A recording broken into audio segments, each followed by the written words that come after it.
Hari meninggal orang tua Tibo Asad. Dalam tradisi primbon Jawa, hari dan pasaran saat seseorang meninggal dunia dianggap memiliki makna tersendiri yang dapat mempengaruhi kehidupan keluarga yang ditinggalkan. Salah satu perhitungan tersebut dikenal dengan istilah Tibo Asad. Istilah ini merujuk pada kondisi di mana seseorang meninggal pada hari dan pasaran tertentu yang menurut kepercayaan dapat membawa dampak tertentu bagi keturunannya. Dalam primbon, terdapat 4 kategori utama yang digunakan untuk mengklasifikasikan hari meninggal seseorang berdasarkan jumlah neptu dari hari dan pasaran. 1. Gunung, melambangkan kemuliaan dan kebesaran. 2. Guntur, melambangkan kesulitan dan tantangan. 3. Segoro, melambangkan kelimpahan rezeki. 4. Asad, melambangkan kekeringan atau kesulitan ekonomi. Tibo Asad terjadi ketika jumlah neptu dari hari dan pasaran saat seseorang meninggal jatuh pada kategori keempat, yaitu Asad. Misalnya, jika seseorang meninggal pada hari Kamis Kliwon, di mana Kamis memiliki neptu 8 dan Kliwon memiliki neptu 8, maka total neptu adalah 16. Dalam urutan perhitungan, angka 16 jatuh pada kategori Asad. Menurut kepercayaan dalam primbon, meninggal pada hari yang jatuh pada kategori Asad dapat membawa dampak tertentu bagi keluarga yang ditinggalkan. Terutama dalam hal ekonomi, kata Asad sendiri berarti kering atau habis, yang melambangkan kemungkinan terjadi kesulitan ekonomi atau rezeki yang seret bagi keturunan almarhum. Dalam filsafat Sanskerta, konsep karma dan dharma sangat penting. Karma mengacu pada hukum sebab akibat, di mana setiap tindakan akan membawa konsekuensi. Dharma mengacu pada kewajiban moral dan etika seseorang.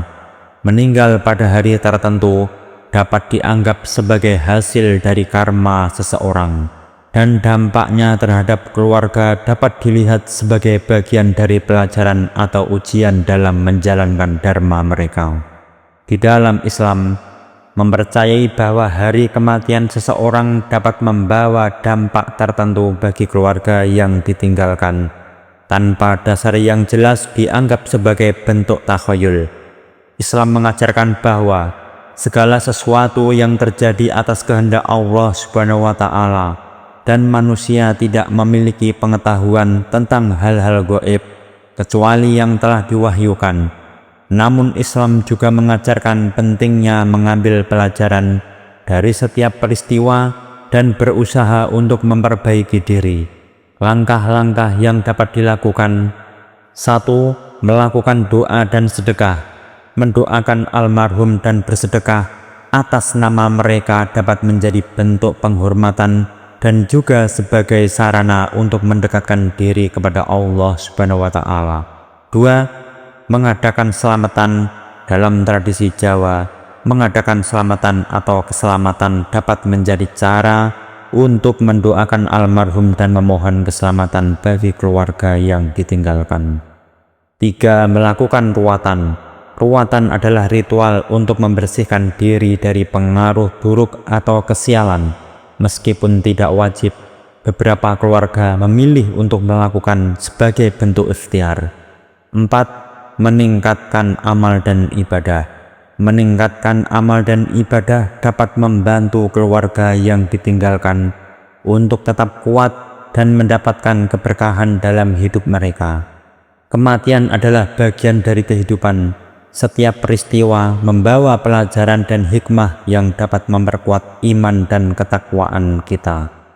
Saya percaya bahwa dengan usaha, doa, dan tawakal kepada Allah Subhanahu wa Ta'ala, saya dan keluarga dapat melalui setiap ujian dengan penuh kesabaran dan kekuatan. Meninggal pada hari yang jatuh pada kategori Tibo Asad dalam primbon Jawa dianggap dapat membawa dampak tertentu bagi keluarga yang ditinggalkan, terutama dalam hal ekonomi.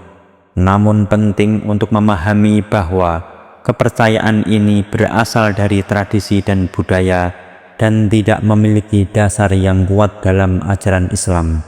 Islam mengajarkan untuk selalu berusaha, berdoa, dan tawakal kepada Allah Subhanahu wa Ta'ala dalam menghadapi setiap ujian kehidupan. Dengan demikian, keluarga yang ditinggalkan dapat mengambil pelajaran dari peristiwa tersebut dan berusaha untuk memperbaiki diri serta meningkatkan amal ibadah.